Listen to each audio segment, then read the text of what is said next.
I was watching Instagram.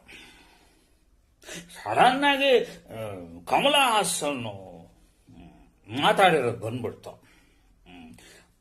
ತಮಿಳಿಂದನೇ Kannada ಬಂದಿದೆ ಅಂತ ಹೇಳ್ಬಿಟ್ಟ. ಅವನು ಯಾರು ಹೇಳಕ್ಕೆ? He is not a linguistic expert.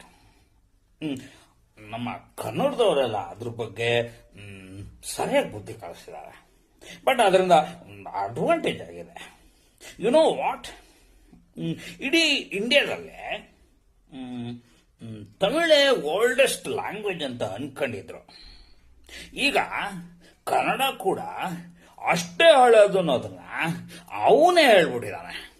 ನಾನು ತಲೆ ಕೆಡಿಸ್ಕೊಳ್ಳೋದೇ ಬೇಕಾಗಿಲ್ಲ. ಒಂಥರ ಅಡ್ವಾಂಟೇಜ್ ಆಯಿತು. ಮಿಸ್ಟರ್ ಕಮಲ್ ಹಾಸನ್, ಸಿನಿಮಾ ಹೆಸರು ಥಗ್ ಲೈಫ್ ಅಂತ ಇಟ್ಟಿದೆ ಅಲ್ವಾ? ಸ್ವಲ್ಪ ನೀನು ಥಗ್ಗಿ ಬಗ್ಗೆ ನಡಿಬೇಕಪ್ಪ. ಅಷ್ಟೇ ನಾನು ಹೇಳೋದು. ಒಳ್ಳೆ ನಟ ರೀ.